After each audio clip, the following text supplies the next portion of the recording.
നമ്മൾ ജോയിൻ ചെയ്യുന്ന സമയത്ത് തന്നെ ഡിസൈഡഡ് ആയിരുന്നോ PhD-ക്കാണ് പോവാന്നുള്ളത്? അല്ല, ജോയിൻ ചെയ്ത സമയത്ത് എനിക്ക് നല്ല കൺഫ്യൂഷൻ ഉണ്ടായിരുന്നു. കാരണം ഒരു PhD കൊണ്ട് ചെയ്താൽ വീണ്ടും ഒരു 5 വർഷം കൂടെ അതിൽ ഇൻവെസ്റ്റ് ചെയ്യുകയാണ്. അപ്പം എൻ്റെ ഒരു പ്ലാൻ അനുസരിച്ച് ഐസർ കഴിഞ്ഞിട്ട്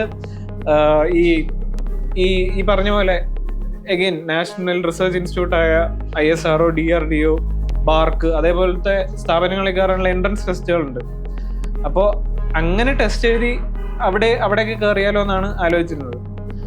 പിന്നെ ഈ ഐസറിൽ ഓരോ വർഷം കഴിയും തോറും ഇവിടെയൊക്കെയുള്ള റിസർച്ചുകൾ കുറച്ചുകൂടെ എന്താ പറയുക, അവിടെയുള്ള ആളുകൾ തീരുമാനിക്കും. ചില പെർട്ടിക്കുലർ ഏരിയാസിൽ മാത്രമേ നമുക്ക് റിസർച്ച് ചെയ്യാൻ പറ്റുള്ളൂ എന്ന് മനസ്സിലായി. പക്ഷെ ഒരു 4th ഇയർ 5th ഇയർ ഒക്കെ ഐസറിലായപ്പോഴേക്കും എനിക്ക് കുറച്ചുകൂടെ ഇൻട്രസ്റ്റിംഗ് ആയിട്ടുള്ള റിസർച്ച് ഏരിയാസ് ഉണ്ട്. അപ്പോൾ അതൊക്കെ ചെയ്യാൻ ആഗ്രഹമുണ്ടെങ്കിൽ അക്കാഡമിയിൽ കണ്ടിന്യൂ ചെയ്തൊരു PhD-ക്ക് എടുക്കുന്നതായിരിക്കും. അല്ലെങ്കിൽ കുറച്ചുകൂടി ഇൻഡിപെൻഡൻ്റ് ആയിട്ട് വർക്ക് ചെയ്യാൻ ആഗ്രഹം ഉണ്ടെങ്കിൽ ഒരു PhD-ക്ക് എടുക്കുന്നതായിരിക്കും നല്ലതെന്ന് എനിക്ക് തോന്നി.